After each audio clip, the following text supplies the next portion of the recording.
Thank you, Mr. Speaker. Canadian oil sands transported via pipelines play a major role in supplying the energy needs of southern Illinois.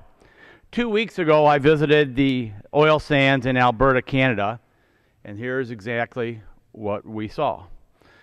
On Monday of this week, I visited 3 facilities also, but before I talk about those 3 facilities, Daniel Yergin yesterday in the Washington Post said this about the oil sands of Canada.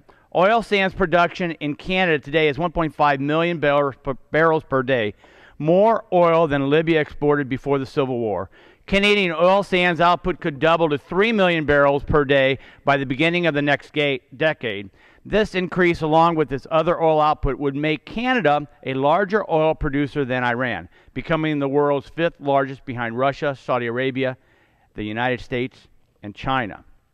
On Monday of this week, I visited 3 facilities in southern Illinois that utilize Canadian oil sands: Robinson Refinery, the Patoka Tank Farm, and the Wood River Refinery.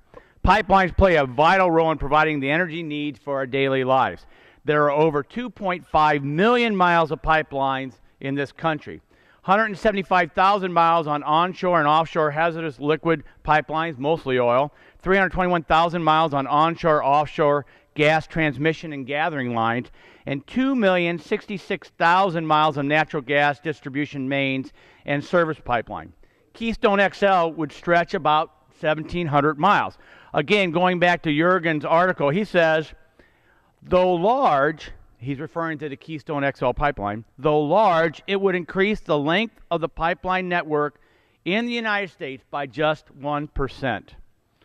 Due to the high volumes of various liquids and gases that must be transported, pipelines are the feasible mode of transportation. Imagine trying to transport this gas, crude oil, on rail, on trucks, in our major waterways. In fact, just today there was a supertanker that was just hijacked by pirates on the high seas. That's the challenge of moving crude oil other than the pipeline system. We continue to import oil from countries that are not our closest friends. Further blocking of this pipeline development will only increase foreign oil imports from far away off places that are not our neighbor. This pipeline application is a jobs plan. 5 major labor unions have endorsed this project, and there would be 20,000 construction jobs. As refineries expand, there's an estimated 100,000 new jobs as a whole.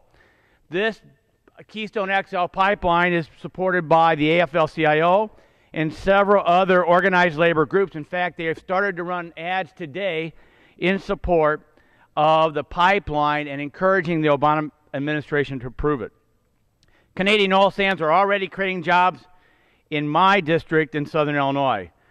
Caterpillar, which my friend Joe Wilson is going to talk about too, you'll see a larger smock than this. This is one of their major pickup trucks, lightly said. It's about 4 stories tall. The major place that this goes to is the oil sands in Canada. The tires themselves are 2 stories tall.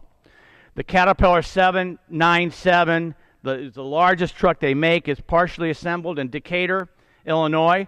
The truck is so large, final assembly must be done at the delivery site. The largest concentration of these Caterpillar trucks are in Alberta, Canada. These are manufactured in the good old USA.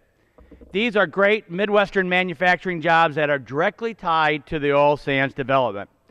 At my last stop on Monday to the ConocoPhillips refinery, I just posed this basic question to the reporters who attended the press conference. Would you rather have the oil being refined in Wood River, Illinois, come from Venezuela, Saudi Arabia, the Middle East, or Africa, or would you have that oil rather come from Canada? I think the answer is simple. So this administration must approve the Keystone XL Pipeline, and I yield back the balance of my time.